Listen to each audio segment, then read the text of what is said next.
Hi, I'm Lauren Sawson, Dean of Osgoode Hall Law School, and welcome to Ethics in Administrative Justice, the webinar series that is a co-production of SOAR and Osgoode's professional development.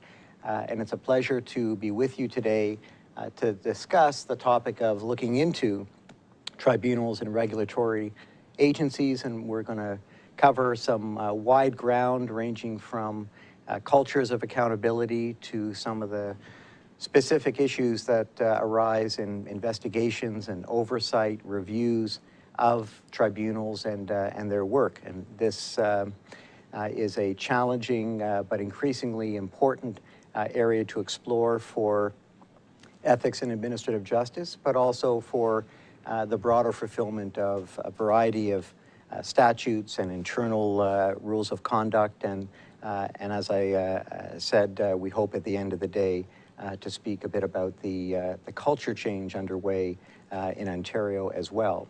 To join me in this adventure, we have two experts in the field who bring a different institutional perspective on the work of adjudicative tribunals.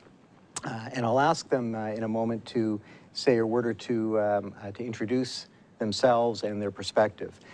We're joined first by Stephen Fawnin, an adjudicator with the Ontario Information and Privacy Commissioner, who's also worn some different hats over the years in the administrative justice world, and Kwame Addo, who is the Director of Investigation and Conflict Resolution for the City of Toronto Ombudsman.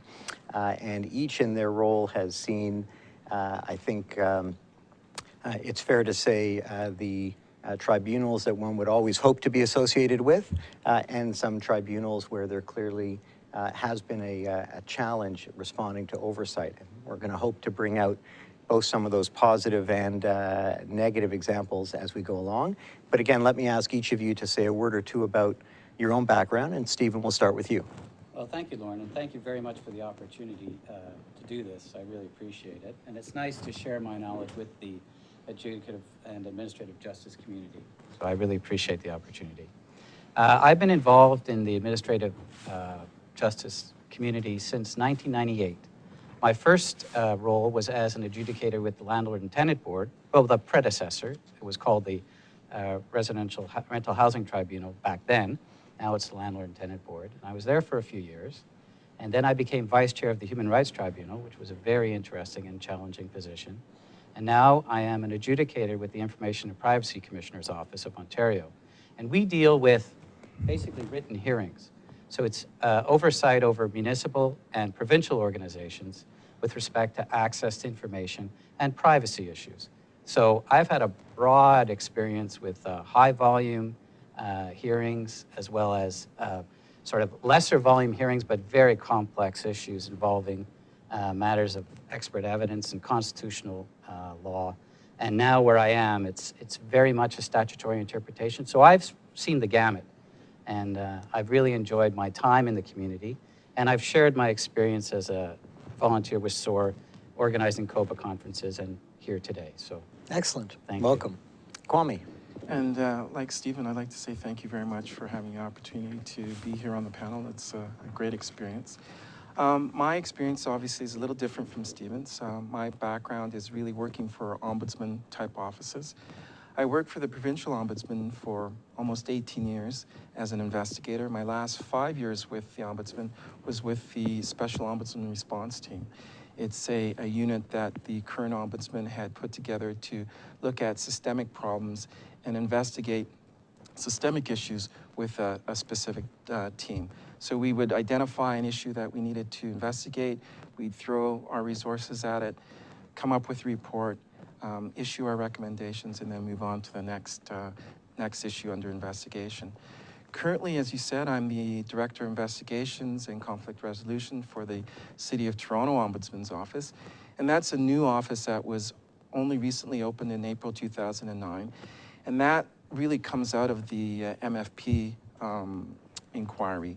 As a result of the City of Toronto receiving some additional powers, taxation-like powers, one of the things to balance that, the province required the city to have some accountability officers. So there's an Auditor General, Lobbyist Registrar, an integrity commissioner, which deals with conduct of council, which you have some familiarity with, and then our office, which is the ombudsman.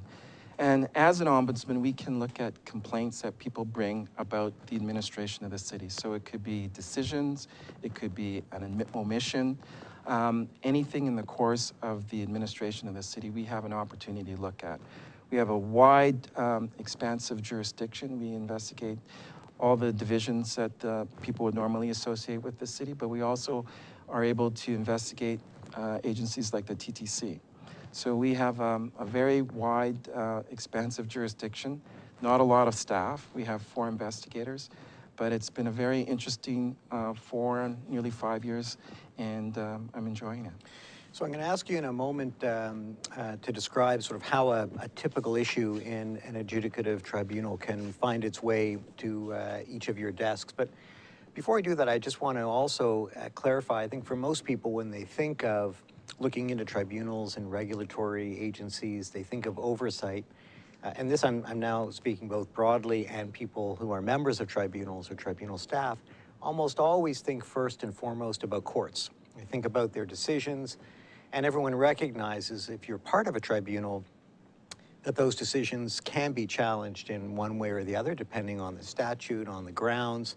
And so there's a wide recognition that the substance of a decision made by an adjudicative member is subject to that kind of oversight. And in fact, there's fair to say, a range of initiatives within tribunals to try to both keep decisions out of the courts in the sense of being well justified and clearly reached so that there's not grounds to challenge them. And where there are challenges, they take a very close interest in the outcome. And of course, what judges say also can become binding on tribunal members in that substantive area of law.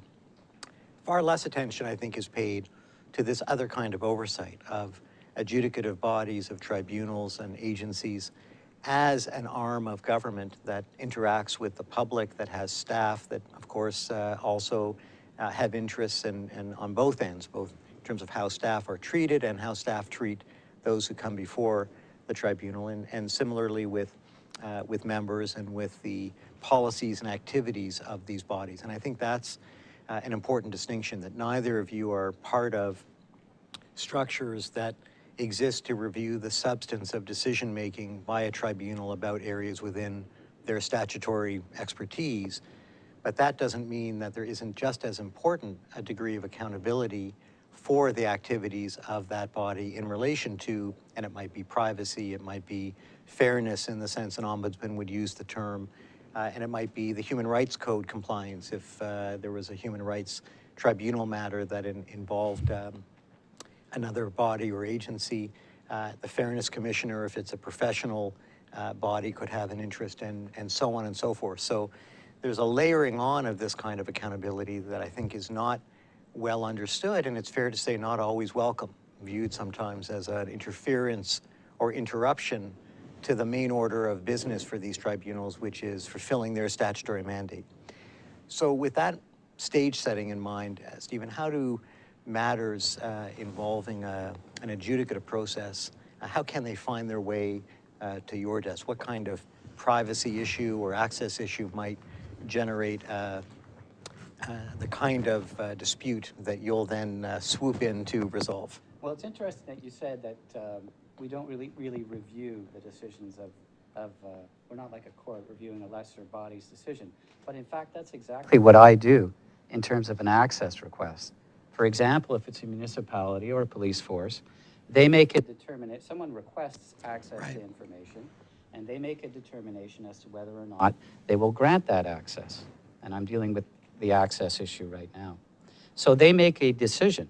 So essentially, I am sitting in review of a decision in the capacity that I fill right now. And it's a written hearing, so both sides will present their arguments, and I will make a written determination. I no longer have, or don't have, in the role that I have now, any in-person hearings. So it's a very technical process, but I do sit in review of someone else's decisions. And as well, the Divisional Court of Ontario can conduct a judicial review of my decisions. So I'm also, as I am determining someone's decisions, somebody else may ultimately determine mine. Right, and then similarly, and this is an interesting dynamic in a range of oversight settings where the tribunal also, or the agency or the body that's made a decision that purports to be a kind of impartial one at the first instance has to turn around and then defend it, sometimes taking on a position that may appear one of advocacy for their own decision, and whether tribunals have that standing, have that advocacy role to defend their own decisions before another body is something I want to get into as well. But let's hear from Kwame first, and then we'll explore some of these issues in more detail. In the ombudsman role, it's a little different. We're really concerned mostly, we focus on the process of the issue. Right. What was the process that led up to this decision? Was the hearing held in accordance with the policies or procedures that the tribunal has in place? Was the applicant given an opportunity to present his or her position at the hearing, either through an in-person hearing or in writing? Was the decision explained properly? Does the recipient have an understanding of how the adjudicator reached to his or her decision, or why they reached to his or her decision? It would be very, very rare that we would look to the merit of the decision. We'd be really focused on the process. And if there were process issues, then those would be the things that the ombudsman would want to comment on. And does obviously some process issues can also inform things like judicial review.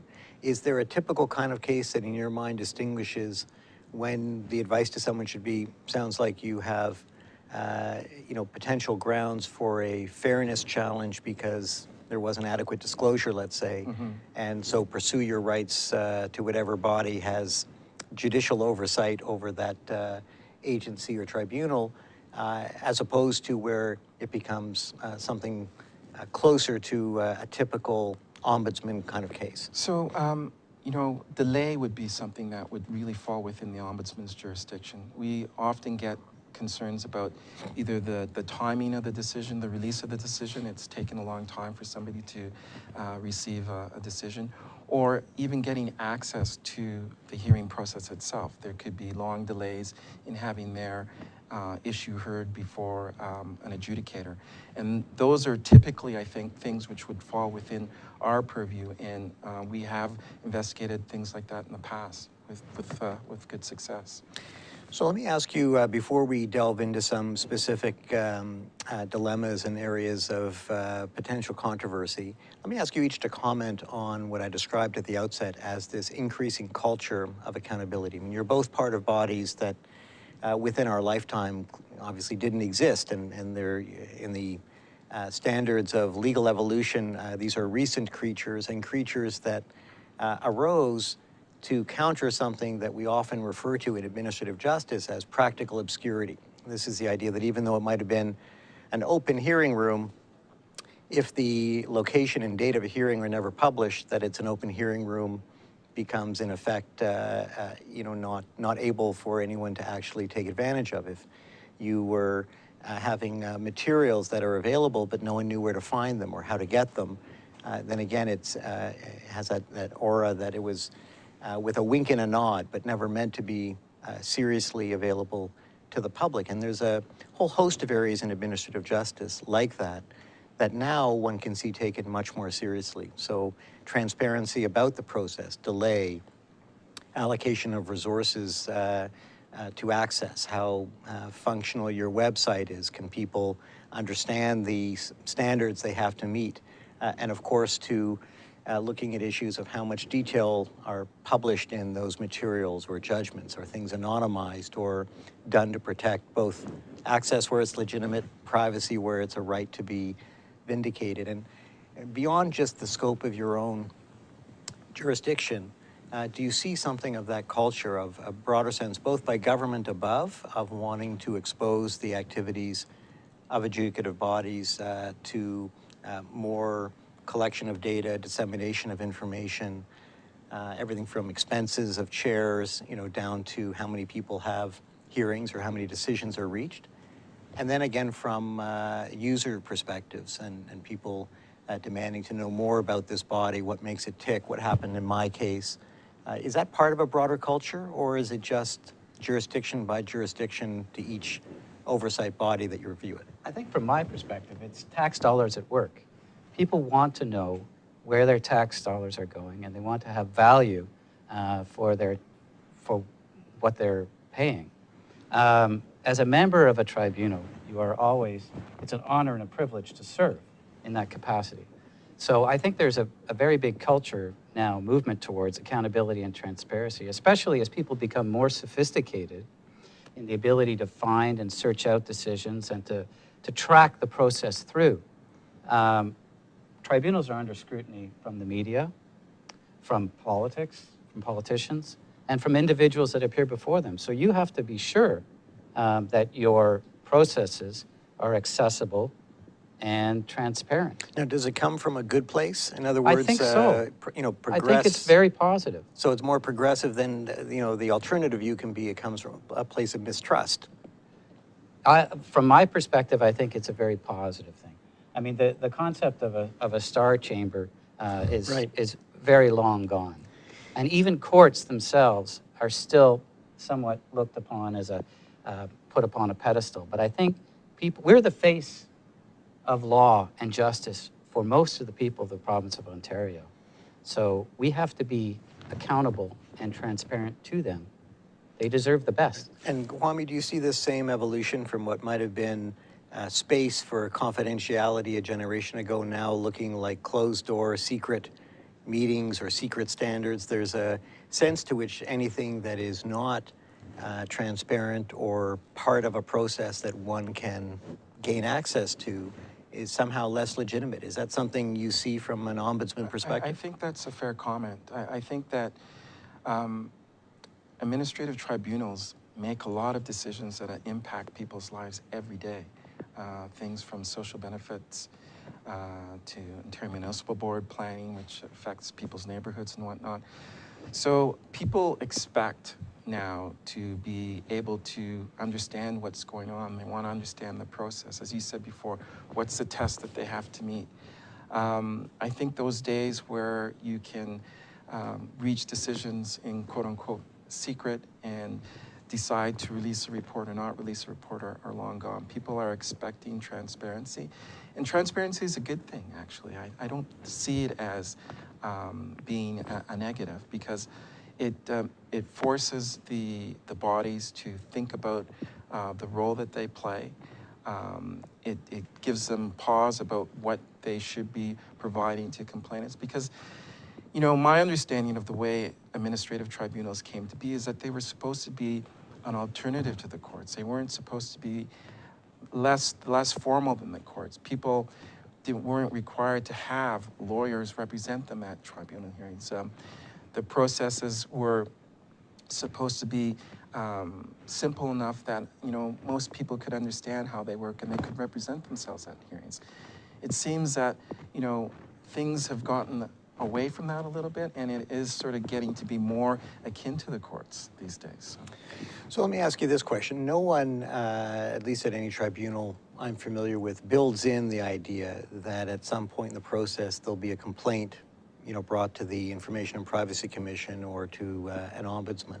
So when complaints happen, they're almost always sort of wrenches in the gears and responded to as such, that in other words, this isn't part of our process. We have judicial review as an expected remedy should a decision again be not satisfactory on grounds that can be appealed.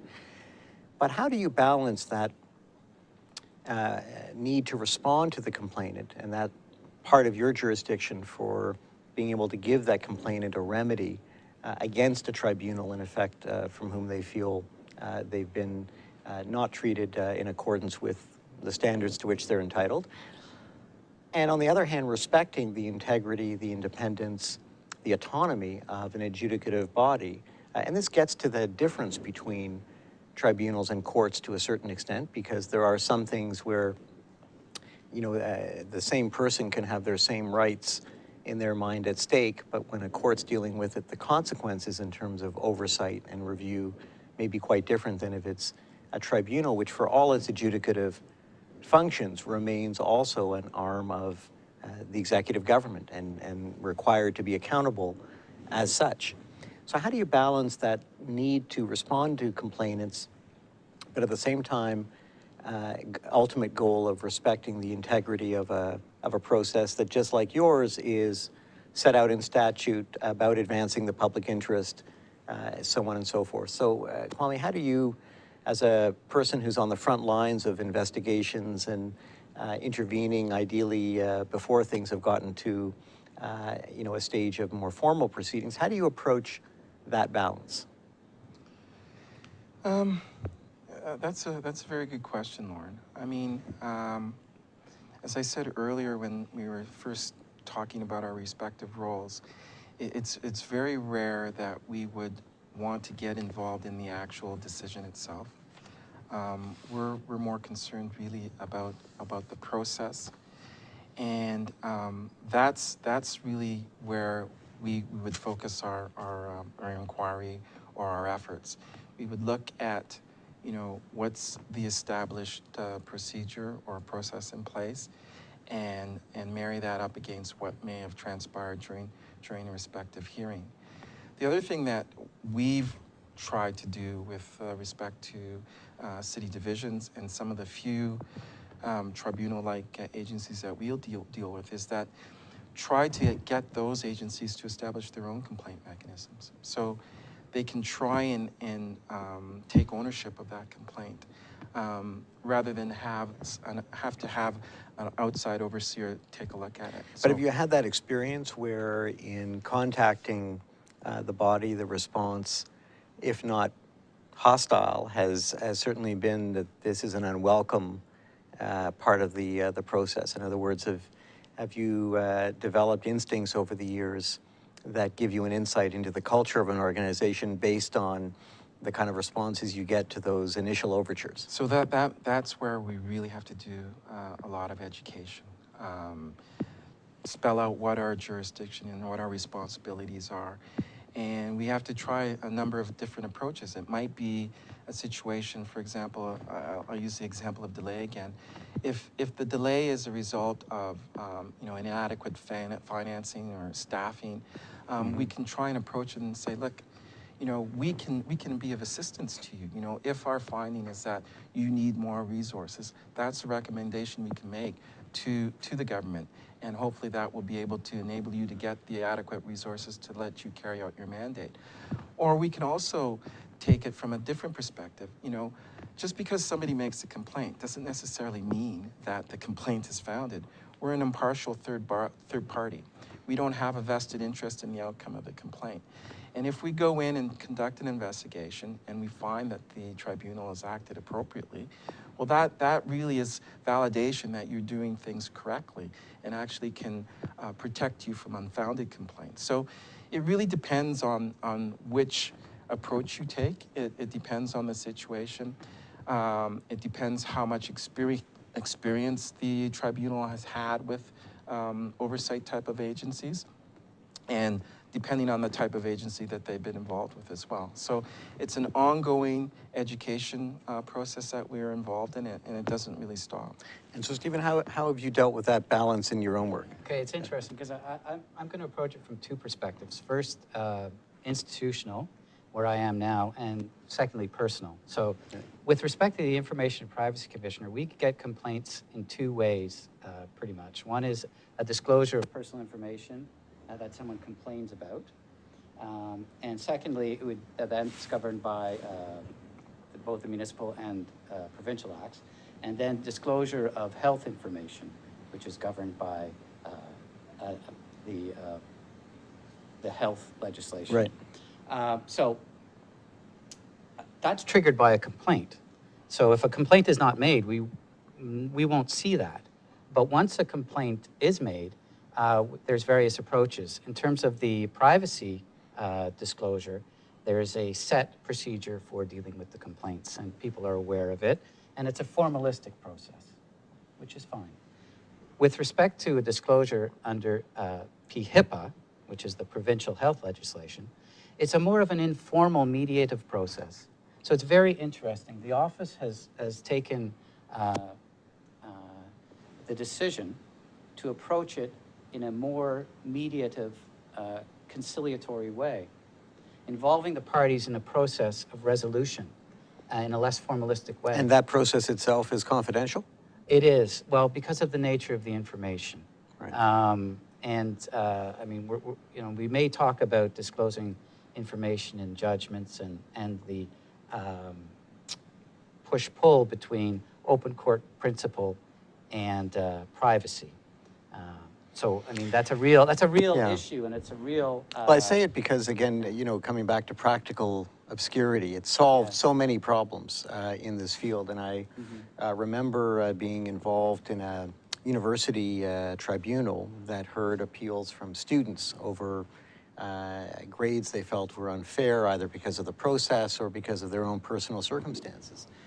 There was some murky jurisdiction on the ability to close a hearing, but in the usual way, these are in egregious situations, whereas an average student who might have a health reason, let's say, that is quite personal to her or him, they would share that with this tribunal, have to share that with this tribunal in order to get a remedy. But the idea that 4 or 5 of their classmates were sitting in the gallery would have been mortifying, not necessarily to the point of justifying a ban. And I mention it because I got a call from a colleague who taught administrative law. And I've been preaching for many years, lived experience is key. Administrative justice is a cornerstone of administrative law. You can't look at it as doctrines and principles. You need to see it from the experience of those who are, deciding it, whose the decisions affect, et cetera, et cetera. So this colleague said, I'm drinking from your Kool-Aid. Can I bring the students by?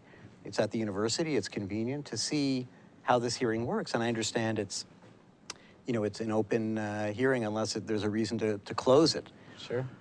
And I had to think about that, and then against all the principles I value, said absolutely not. It would fundamentally undermine the quality of the adjudication from my point of view if we had 15 administrative law students sitting behind a vulnerable student about to share something incredibly personal It's very in his or interesting her life. because you can actually bring a motion to anonymize the proceeding. You can also exclude people from the proceeding with an official determination on a motion or on the panel's own motion. But this is Right. more subtle. Right, 'cause This is exactly, actually this- understanding in the context of the hearing that very sensitive information may be disclosed. And in the internet age, this information is immediately accessible. So it adds another layer. That's right. And I think that's a key to this, where practical obscurity has fallen away, is in a culture of data mining, of searching for employment and other purposes, what somebody's profile can be. Sure.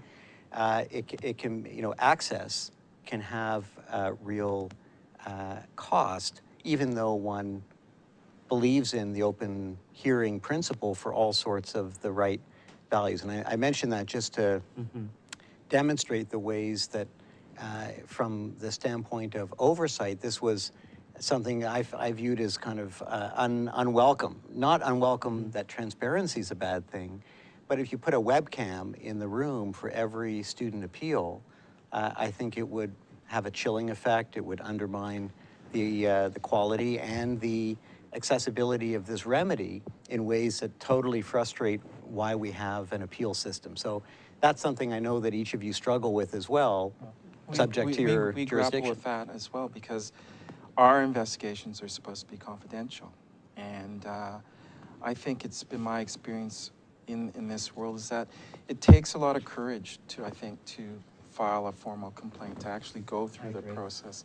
And if people were aware that their name would be bandied about, would easily accessed by anybody, and know that so-and-so had a complaint about a certain agency, I think that would have a chilling effect. That could have a chilling effect. So although our investigations are done in confidence, we have a decision to make at the end of the day when that investigation is completed and we finalize a report. Do we issue this report publicly?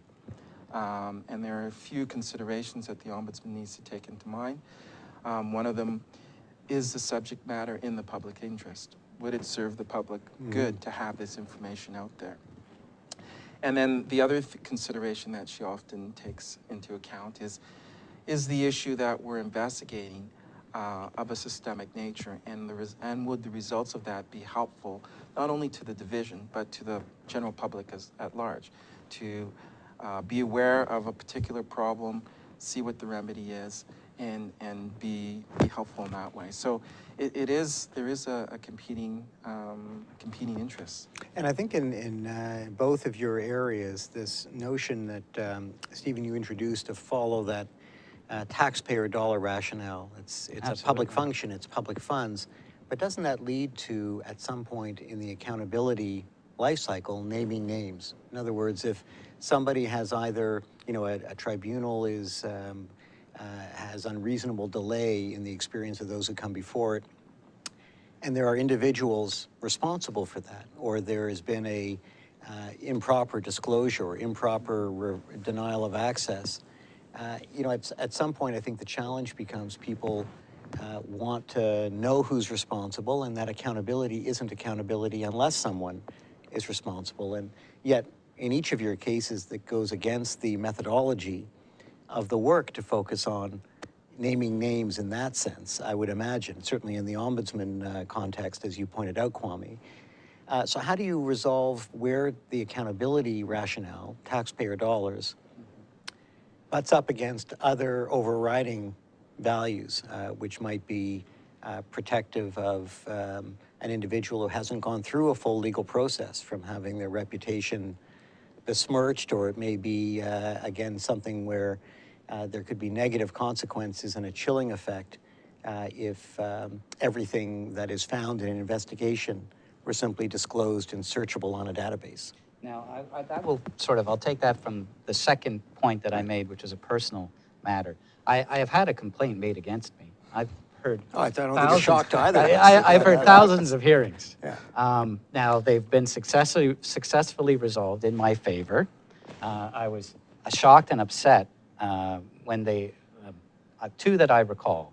But I was shocked and upset because I felt that there was nothing that I had done wrong. But I was introspective, and I made sure that I didn't repeat. If there was any problem, I never repeated it again. But I would have not liked for that investigation to have been made public. I would have had no problem with respect to the exchange which occurred, which is with the complainant.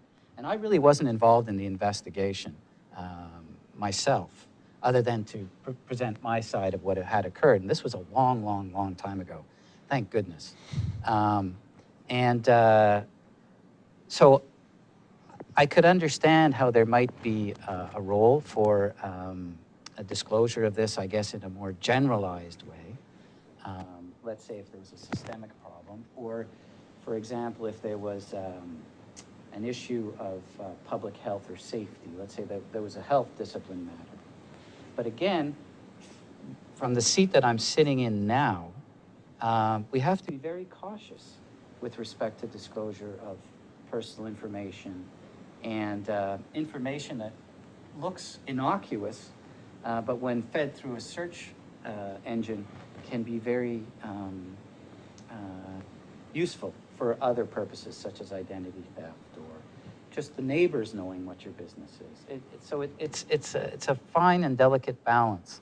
So just Kwame, on that point, I'd mentioned that there's something contrary to the approach you outlined of naming names in that sense, and you've spoken before about looking at systemic issues and looking at a process piece. And I think for many tribunals, there will be certain circumstances where there is an individual who is complained against, and we're used to this in the judicial setting, having a process involving a peer investigation through a judicial council, whether provincial or federal, and there isn't a municipal, provincial or federal analog to that kind of peer assessment. Even an integrity commissioner, for example, who might have a mandate to investigate conduct, isn't herself or himself a counselor or a member of an adjudicative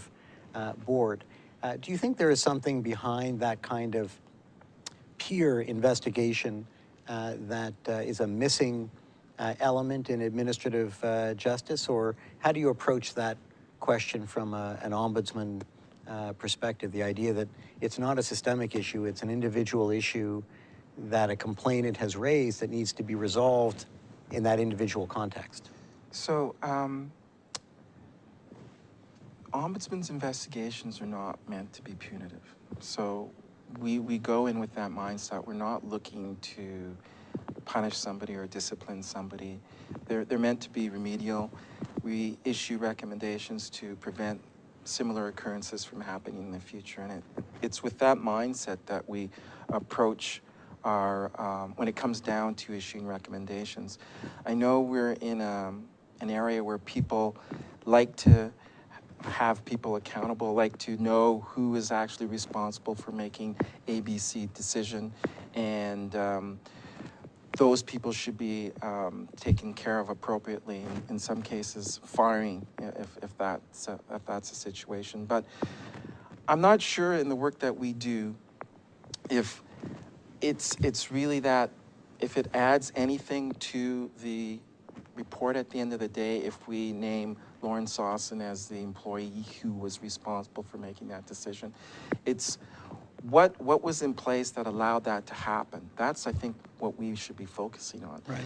Quite clearly, you know, somebody who is the head of an agency or an organization, that person is the face of the organization, and I don't think there's any issue with us holding that person accountable. But there is this sort of tendency to have this sort of blame game thing. Right. And that's where we run into problems, actually, trying to get people to speak to us, because that's in their back of the mind. They're saying, okay, you ask me to be truthful and honest and forthcoming in answering your questions, but I could be, you know, hanging myself here. I could be putting myself out to dry. And that is really a difficult thing that we have to overcome time and time again when we're conducting these investigations. That, you know, as much as we can't promise, and we don't know at the end of the day how the report is going to come out, but we don't look to try and, you know, blame somebody for this happening or blame so-and-so for this happening. That's a type of culture that we've experienced at the city that I think needs to go away. The issue should be, let's try and fix a problem. What was missing in this particular case? What can we do to ensure that this doesn't happen again? It could be a training thing. I mean, if somebody wasn't trained properly to handle a particular issue, how can you really blame that person for falling down on the job?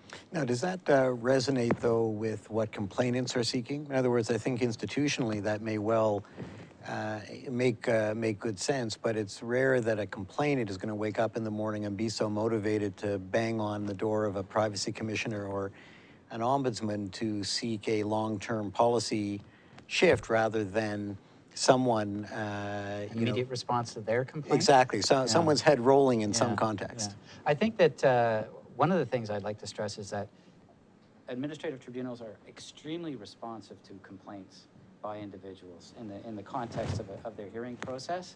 They do not take them lightly, and they have a formalistic process. All tribunals, pretty much in my experience, have a process for dealing with complaints.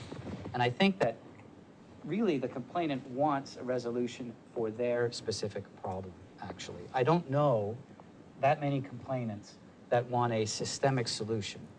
However, there are some that do. There are some that take a very broad perspective on these things. But going back to where I sit in the role that I have now, I mean, there are provisions in the acts with respect to privacy and what can and should not be disclosed in the context of a government operation. There are guidelines and protocols issued by the Canadian Judicial Council, which are very useful with respect to anonymizing judgments, as well as the Supreme Court of Canada directives.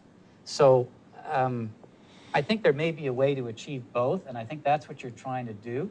And I think that the sort of the goal, the inclusiveness, to try to look at, you know, what's the problem rather than who the players are. Right. I think that's really important. So now what happens, you know, if I were listening to each of you and running a tribunal, which I don't, I can imagine thinking, well, you know what we need is just an in-house version of Stephen or Kwame who's going to look at our process with that in mind, who's going to review each decision to ensure that it stands up to the kinds of issues an ombudsman's going to look at. Having our own privacy or access officer in-house who's going to review every draft decision to make sure that it's either anonymized properly, or if third parties are mentioned, that it's to the minimum extent possible to required for justifying the decision and so forth. Is that the answer? And of course, keeping in mind that many tribunals are thinly resourced, some are more thickly resourced, but none are resourced in a way that they would say we have enough or too much. Is that a good use of internal resources? Is that something you've seen tribunals do with some success? In other words, to say, why do we need someone going to an outside body? We can do this in-house, ensure compliance with each of those standards. Stephen, what do you think? You're smiling. Well, only because I face challenges myself when I issue decisions to ensure that I'm not disclosing any personal information. So I face it myself, even though I'm in the field. I think having a chair or someone review decisions, I don't think it's practical. I think there are too many decisions, quite simply, for them to review. Volumes are too high in most administrative tribunals. It's probably a good idea, but I don't know that it's a practical idea. And I think what really works is training, the appropriate training, the appropriate materials for the adjudicators to refer to, managers who are well-versed in the area, and a strong chair who will give direction to the group as to which way to go.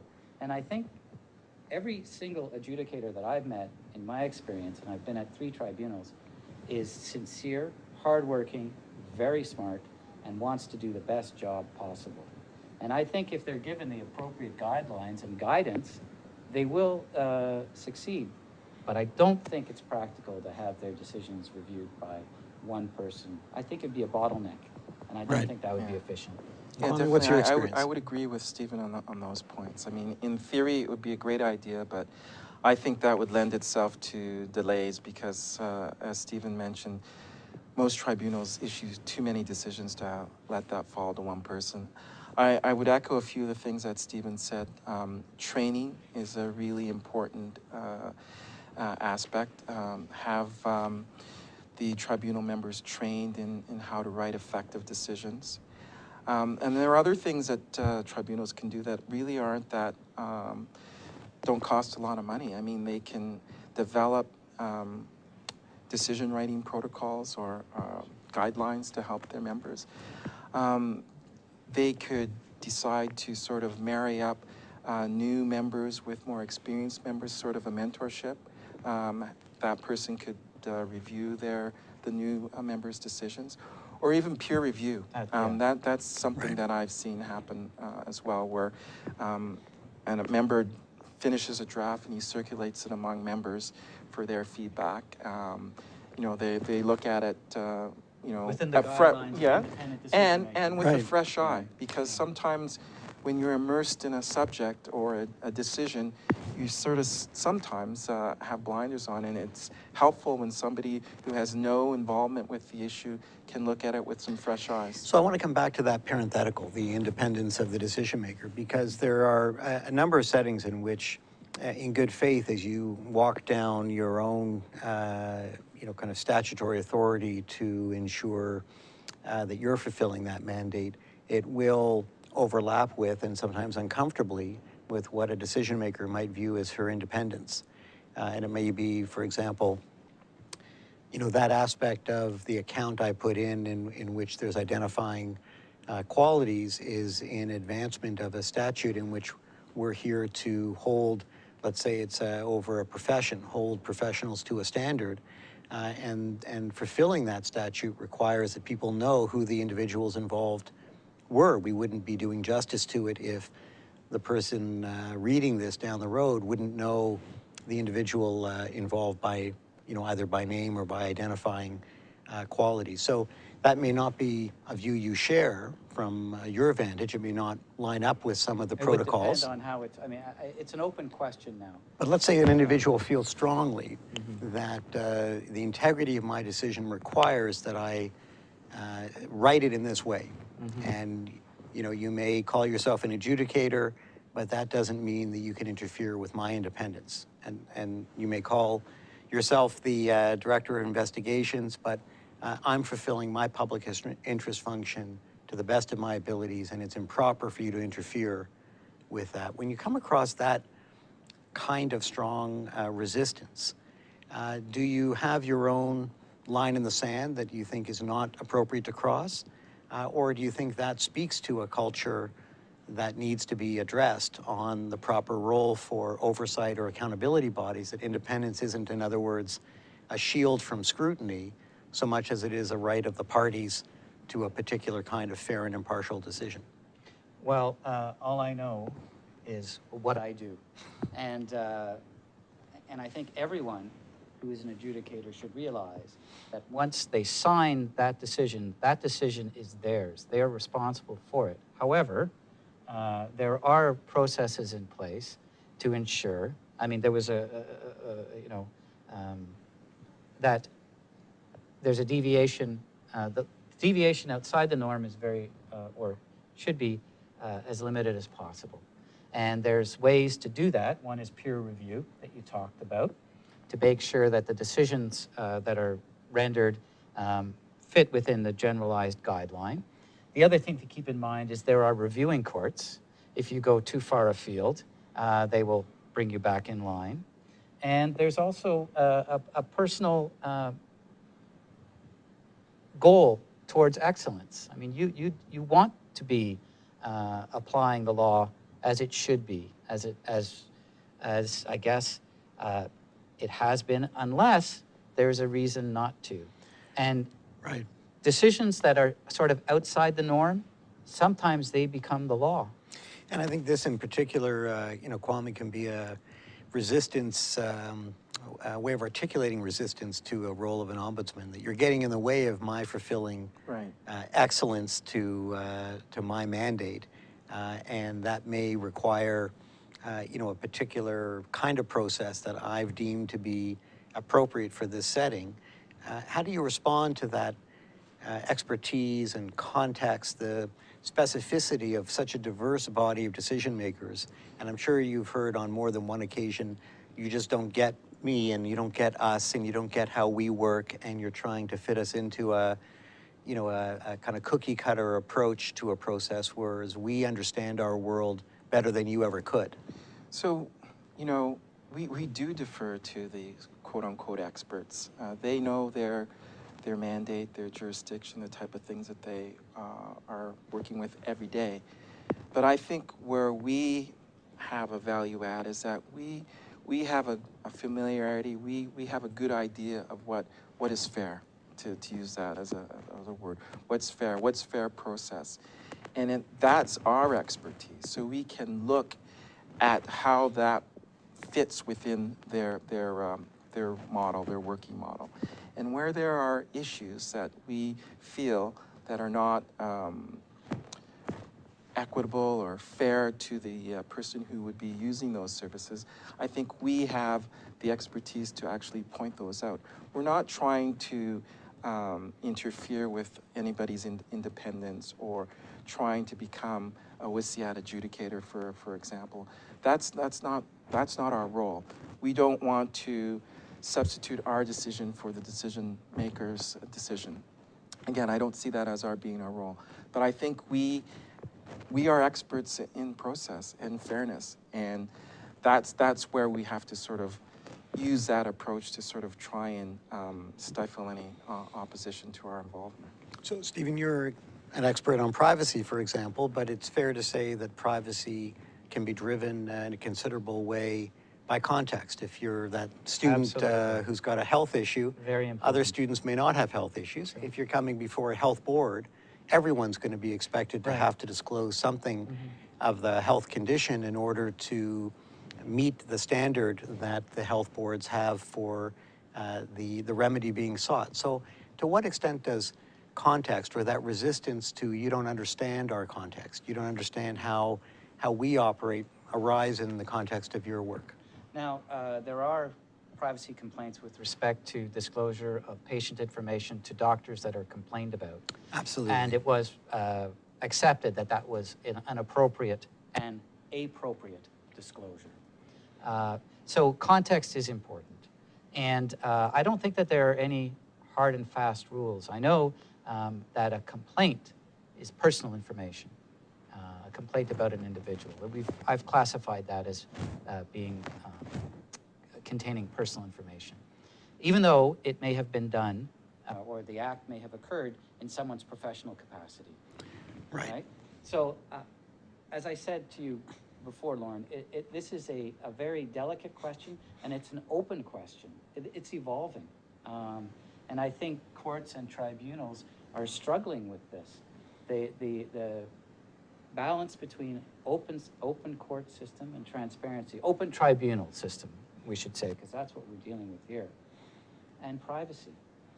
And I think there's a real, I don't know that I would call it a tension, but there's a fine, delicate balancing act going on. All right, let me ask you in the few minutes we have left to reflect on an experience you've had in the course of either an investigation or a decision or just being involved in a potential dispute with a decision-making body of one kind or another that really gave you insight into the culture of that body in relation to oversight and accountability. Either a positive example where you happened on something or a response that really indicated this is a place that understands the nature of the accountability frameworks, or alternatively an experience that really gave you pause that there's something about this organization that is just fundamentally resistant to the accountability culture we live in. So anything, Kwame, that from your vast experience that properly anonymizing to protect the innocent, Absolutely. you can share? Thank you, sir. Let me see. I think that from my experience, I have had situations like that where going in, you can just feel the tension in the air. They are following the letter of the law in terms of what they're prepared to provide you with in terms of access to information or materials, or making people available to speak to. There is a strict answering of only the question that's asked, nothing is added. So you really learn early on, you need to craft your questions in a way that you're gonna be able to get the information back. And we've gone back at the end of the day with those type of organizations and really had sort of kind of a, I guess for lack of a better word, a debrief to sort of maybe make sure that these type of things or obstacles don't happen in the future. So we talk about things that we've done that, you know, they may not have appreciated or anticipated, things that we could do better. And I can recall just a recent situation where that happened, where it was an investigation we conducted. They were accepting of the recommendations, but you could see that there was a real push and pull. You know, they, as you said, they felt that we were sort of venturing into their area of expertise with not having the proper background. And the executive director of that particular agency we dealt with was quite critical of some of the things that we said in the report, how we characterized things in the report. So we really had a tete-a-tete, so to speak, after the investigation. And I think that really helped to clear the air because moving forward, we've had a really good relationship with that particular agency. And they've now seen us as a sort of a resource. So not only responding to complaints that the organization may receive, but preventative ombudsman, so to speak. So they have issues that they're dealing with. They will call us and ask us, what do you think? We're dealing with this particular situation. Do you have any ideas? They've even asked us to facilitate meetings between the particular agency and members of the public to try and help them come to some sort of understanding. So, you know, in the beginning, it was very difficult. just sort of a matter of fact, yes, no, no sort of additional information was provided. But I really think that it was a good recognition on both the part of the agency and our agency that, hey, this needs to get fixed, because, you know, we could have situations in the future that may require us to work together, and it doesn't have to be an adversarial relationship. We can work collaboratively, and we can be hard on the issue, but not on the people. Well, that's wonderful. And I think I totally agree with that. And that's the way that our office is often approaching things now. There's the access by design, the 7 principles with respect to access by design, and one of them is proactive disclosure. In other words, disclosing contracts involving various players so that people don't have to ask for access to them. And there's a lot of institutions that are doing that now, provincial and municipal, and that's a good thing. In my experience, I deal with a whole raft of different institutions, and some are more sophisticated than others, and some understand the legislation better than others. It's a complex legislation that I deal with, and that our clients have to deal with as well. So sometimes it may not be a stubbornness, but rather a lack of understanding.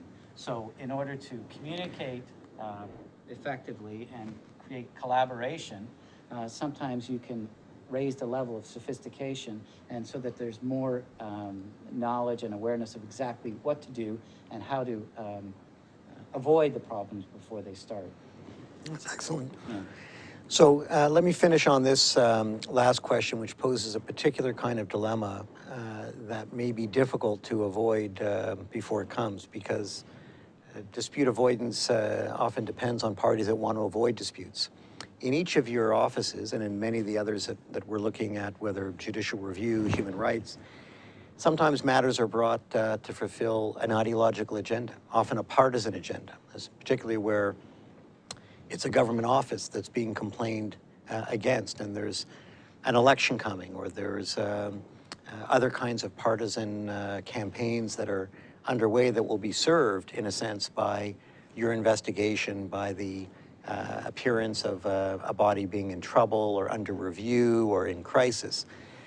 Do you ever worry about your office or yourselves being used in that sense to fulfill some other agenda, whatever it might be, even if the way it's brought up is in fact consistent with the legislation? Someone's brought a complaint in the right way, they've alleged an issue that in fact is a legitimate one, but whether it's the media or the other surrounding context, you see yourself and your office being brought into a partisan dispute that could ultimately undermine the legitimacy of the office, public confidence in the office. How do you manage that broader sense of the need to stay above the fray, as each of you has described it, from the reality of a particular kind of investigation necessarily pulling you into the fray? I don't read the newspapers when I have an ongoing controversial matter. I just don't read them. I try to, and as best I can, to stay away from any coverage, any. But are you sure you're always skewing. doing the public interest if you're not reading the Well, papers? I do. There's an element of Because public the public interest is in what reading I the do. papers. Correct, but they'll make those representations to me. Right. And I mean, it's hard to avoid media. It's everywhere, and through radio, TV, or what have you, internet services as well. But I try, in my role, to be an independent adjudicator and above the fray. And if there's a policy issue, then the parties have to bring it to my attention. I presume that the chair of the tribunal has other more broader perspectives on issues, and they may be involved in policy setting. But in my role, But not from the front lines. and not in what I do. All right, Kwame, you're in the different kind of front line. Yeah, Do we're in you different- have a similar view? Yeah. That's always something that's in the back of our mind when we decide to embark on an investigation. We are a municipal ombudsman. The politicians are in close proximity to our office. The ombudsman meets with the councillors regularly as part of her job. It's a bit of a fishbowl, and there are times where we are sometimes sucked into issues. And we have to be very careful, just as you said, that the office is not being used as a political football or for partisan uses. So we have in the past had some very contentious issues that have come before us. But the thing that we've done in our office is really talk about the pros and cons of embarking or taking something on. And basically, at the end of the day, if the issue that's raised is a legitimate issue, is of public interest, I think that we probably would side on the side of doing something, but also keeping that in mind and be very careful about how we want to talk about it, how we couch things, and make sure that it's very clinical, very above board, so that at the end of the day, we're not going to be criticized by people saying that we were a political ploy. Presenting the facts exactly. instead of... But even though you do that, you can still not be completely avoid criticism. I can use an example that our office did last fall. We embarked on an investigation that had to do with the way public appointments was carried out in the city of Toronto. We had some legitimate concerns that were raised by members of the public, and we did some real soul searching as to whether or not that would be something that we would do. We decided to embark on that investigation because the facts that were presented to us did raise issues about how the process was being carried out. And we were very, very clinical in our approach. We had a very, very narrow scope.